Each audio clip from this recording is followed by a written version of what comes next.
Several states have approval from the administration to deny Medicaid coverage away to people who do not meet work requirements, and other states are considering similar regulations. There are some differences among these policies, such as who must report work or work-related activities, how they report, the penalties for not reporting, and others. These differences will affect how quickly enrollees lose coverage. However, all work requirements will have an unintended consequence of taking coverage away from people who are already working or who should be exempt from the requirement based on disability or chronic illness. Moreover, analysis shows that Medicaid work requirements will not increase employment or improve health outcomes. The Kaiser Family Foundation, a nonprofit organization focusing on national health issues, estimates that nationwide implementation of work requirements would cause disenrollment ranging from 1.4 million to 4 million people among the 23.5 million adults Medicaid enrolls who are under the age of 65 and not receiving supplemental security income based on disabilities. Most of those losing coverage would be people who are already working or should be exempt but would lose coverage because of increased red tape and paperwork inherent in work requirements.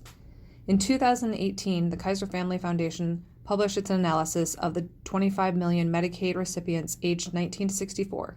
It found that 42% of recipients worked full-time, that 18% worked part-time. Of 10 million remaining people who reported not working, 36% said it was because they were disabled, 30% said it was because they were taking care of their home or family, 15% said it was because they were going to school, 6% said they couldn't find work, and 9% said they were retired. 3% reported other reasons.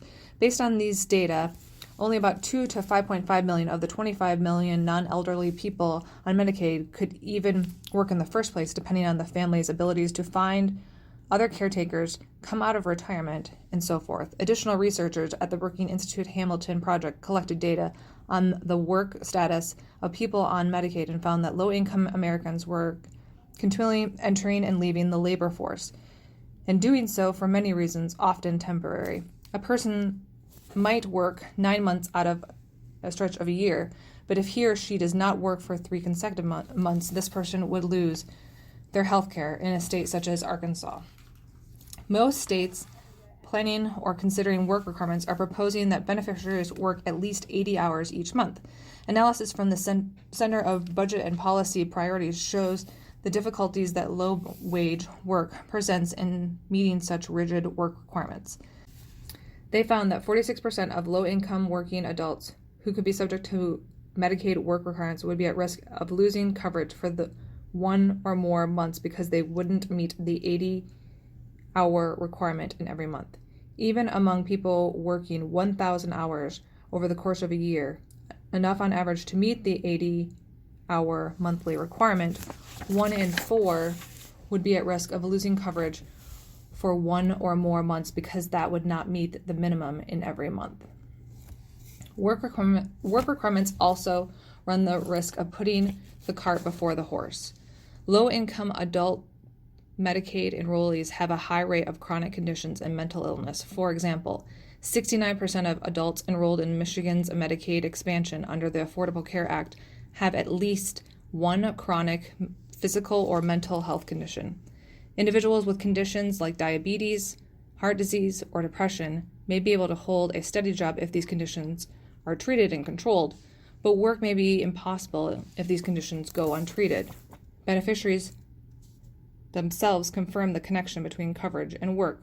More than 80% of people on Medicaid in Ohio, for example, say that coverage made it easier to work. 60% said the coverage made their job search easier, according to state data.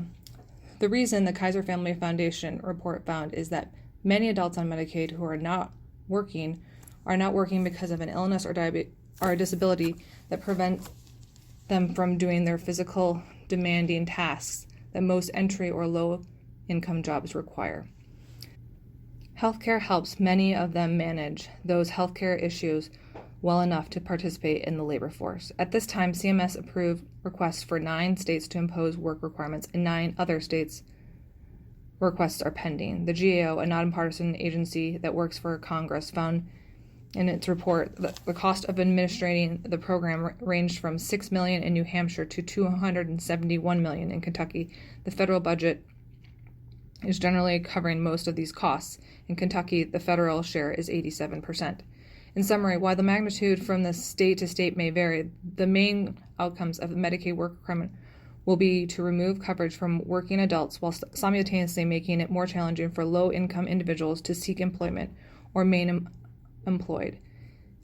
If we are serious about caring for all Americans, then we should push back against an imposition of work requirements.